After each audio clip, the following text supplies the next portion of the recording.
Hello friends, जय श्री कृष्ण, राधे राधे। कैसी हैं आप सब? आई होप आप सभी बहुत अच्छी होंगी। तो फ्रेंड्स, आज मैं आपसे बात करने वाली हूं कि एटिल पोर्टल का असर जो है आपके डिवाइन काउंटर पार्ट पे भी पड़ेगा। लेकिन अगर जो डिवाइन काउंटर पार्ट, जो डिवाइन मैस्कुलिन अभी अनअवेकन है, तो उनके लिए आप सभी डिवाइन फेमिनिन जिनकी अवेकनिंग स्टार्ट हो चुकी है, जो समझ चुकी है कि एटिल पोर्टल का इफेक्ट हो रहा है, आप लोगों को टेस्ट ट्रिगर्स हो रहे हैं, तो आपको क्या करना है, अपनी प्रोटेक्शन के साथ आपको अपने डीएम को भी प्रोटेक्शन सेंड करना है।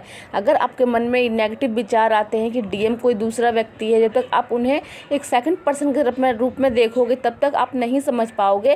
तो इस वक्त आपको अपने आप को पॉजिटिव अफर्मेशंस देने हैं कि आप और आपके काउंटर पार्ट एक ही सोल के दो हिस्से हैं, ठीक है। इसलिए आपको ऐसे बिहेव करना भी है, समझना भी है, क्योंकि अगर उन्हें तकलीफ हो रही है तो तकलीफ आप पिक करोगे और आपकी एनर्जी खुद डिले हो जाएगी और आप एनर्जी को रिसीव नहीं कर पाओगे, क्योंकि एडिट का पोर्टल हैवी एनर्जी है, कलेक्टिव में एनर्जी बहुत हैवी चल रही है।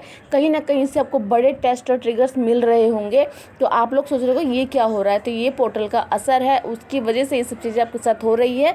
तो आपको इस टाइम मैंने जो भी आपको प्रोटेक्शन, जो भी चीज़ें करनी हो, तो मैंने अपने सेकंड चैनल पे आपको बता ही दिया, फर्स्ट चैनल पे, लेकिन इस पर मैं बता रही हूँ आपको डीएम के बारे में कि आपको डीएम को प्रोटेक्शन भेजना है, डीएम को पॉजिटिव अफर्मेशन सेंड करना है। और जब भी आपको डीएम की एनर्जी पिक हो रही है, आपको सैडनेस हो रही है, आपको लगता है कि मेरे हार्ट में हैवीनेस हो रहा है, आपको फील हो जाता है कि ये काउंटर पार्ट की एनर्जी है, तो वहाँ से आपको क्रेविंग होगी, आपको बहुत याद आएगी डीएम की, तो भी आपको अपना प्रोटेक्शन रखना है, क्योंकि आप जानते हैं कि इस तरह जब भी आपके डीएम को एनर्जी पिक होगी तो वो अनअवेयर है, उनको नहीं पता कि उनकी कोई जर्नी है, लेकिन आपको पता है, तो जिम्मेदारी आपकी बनती है। मन में कोई नेगेटिव विचार मत रखिए, इस टाइम आपको बहुत स्ट्रांगली काम करना है और प्रोटेक्शन सेंड कीजिए। अगर वो प्रोटेक्ट रहे तो आप भी अपनी जर्नी में आगे बढ़ पाओगे। और जब भी एटिल का पोर्टल आता है तो इफेक्ट देता है, हैवी एनर्जी होती है, लेकिन बाद में आपको एनर्जी शिफ्टिंग के बाद जो आपके पॉजिटिव एनर्जी आपके अंदर डिवाइन देते हैं, उससे आप अपने जीवन में सक्सेस को अचीव करते हैं, पॉजिटिव एनर्जी को अचीव करते हैं। तो इस टाइम आपको सबसे इम्पोर्टेंट है खुद की प्रोटेक्शन, डिवाइन आपके काउंटर पार्ट की प्रोटेक्शन, और साथ में अपने घर परिवार में जो भी चीज़ें हो रही है वहाँ पे आपको बिल्कुल पॉजिटिविटी रिएक्ट करना है, किसी से कलेश में नहीं फंसना है। और कहीं भी कोई दिक्कत आ रही है तो आपको एक थर्ड पर्सन की तरह समझना है कि ये सब चीज़ें मेरे साथ क्यों हो रही हैं। किसी भी टेस्ट और ट्रिगर में मैनिपुलेशन में आपको फंसना नहीं है। कहीं कोई ब्लैक मैजिक भी करा सकता है, कहीं कुछ भी हो सकता है, तो आपको ये चीज़ से अवेयर रहना है कि ये सारी चीज़ें आपके डिवाइन आपके साथ करा रहे हैं और डिवाइन ही ये सब चीज़ें आपका कर्मा क्लिंजिंग हो रहा है। क्योंकि ऐसे चीज़ें जो कोई कर रहा है, तो क्योंकि देखिए, ये अगर ब्लैक मैजिक हो रहा है तो मतलब एक फेयर की एनर्जी, मतलब आपको कोई डरा रहा है, तो आपको डरना नहीं है, बल्कि आपको इससे भी ऊपर उठना है। और ये डर की एनर्जी डीएम रिसीव ना करें, इसलिए आपको अपने डीएम को भी आपको पॉजिटिव एनर्जी भेजनी है, प्रोटेक्शन बहुत ही भेजना है, क्योंकि उनके ऊपर भी कार्मिक अटैक्स हो सकते हैं। कार्मिक कोई भी उन्हें ट्रिगर टेस्ट दे सकता है, लेकिन आपको उन्हें प्रोटेक्शन भेजना है, अपने आप को प्रोटेक्ट, अपने घर वालों को प्रोटेक्ट रखना है और हर चीज़ में अवेयर रहना है, थर्ड पर्सन की तरह बनना है।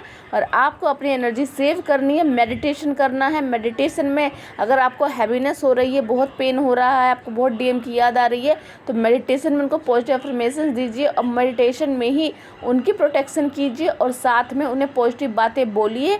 और जो भी हीलिंग आपको चाहिए, जहाँ आपको ट्रिगर हो रहा है, आप समझिए कि वहाँ भी वही ट्रिगर हो रहा है, तो इसीलिए आप अपने आप को चेंज कीजिए, अपने आप को पॉजिटिव अफर्मेशन देके उस ट्रिगर से ऊपर उठाइए। और हमेशा याद रखिएगा, डिवाइन आपके साथ है। जब भी कोई हैवी एनर्जी अटैक करती है तो एकदम से लगेगा कि डिवाइन हमारे साथ नहीं है, पर डिवाइन आपके साथ है, आपको देखते भी है। एंजल नंबर्स भी आपको बहुत दिख रहे होंगे, 369 एंजल नंबर आपको दिख रहा होगा, 963 भी दिख रहा होगा। तो ये एंजल नंबर आपको बताते हैं कि आपकी एनर्जी में शिफ्टिंग आ रही है, आपकी माइंड, बॉडी और सोल जो है वो चेंज के लिए रिसीव के लिए आप रेडी रहिए कि हाँ, मुझे अपनी एनर्जी को चेंज करना है। क्योंकि अगर आप यहाँ डर गई तो आपकी एनर्जी आगे नहीं बढ़ पाएगी, और अगर आपने पॉजिटिविटी के साथ इस एनर्जी को रिसीव कर लिया तो आपकी लाइफ में ग्रोथ आएगी, आपकी एनर्जी बदलेगी। और इस इंस्टेंट क्या होगा कि आपके माइंड में पॉजिटिव विचार आने लगेंगे, इंस्टेंट अच्छे आइडियाज़ आने लगेंगे। ये सब होगा जब आप इस टेस्ट ट्रिगर को पार कर लेंगी। तो आपको अपने डीएम को बहुत प्रोटेक्शन भेजना है, क्योंकि आपकी एनर्जी वहाँ से भी लीक होती है। अगर वो उन्हें कुछ पता नहीं रहेगा, क्योंकि आप दोनों की एनर्जी सेम है, इसीलिए उनको प्रोटेक्शन ज़रूर भेजिए। नेगेटिव विचार आ रहे हैं उनके लिए तो उसको अभी हटा दीजिए साइड में, क्योंकि ये सारी नेगेटिविटी नेगेटिव एनर्जी ही डालती ताकि वो आपको हार्म पहुंचा सके, क्योंकि आप अवेयर हो, आपकी अवेकनिंग हो चुकी है, उनकी अवेकनिंग नहीं हुई है। इसीलिए उनको जज मत कीजिएगा, उनको प्रोटेक्शन ज़रूर भेजिएगा, पॉजिटिव अफर्मेशंस भेजिएगा, उनके लिए प्रेयर कीजिएगा कि उन्हें हर तरह की नेगेटिव एनर्जी से डिवाइन बचाएं, क्योंकि अगर वो बचे रहेंगे तो भी आप अपनी जर्नी में आगे बढ़ पाओगे। चलिए फ्रेंड्स, मिलती हूँ नेक्स्ट वीडियो में। जय श्री कृष्ण, राधे राधे।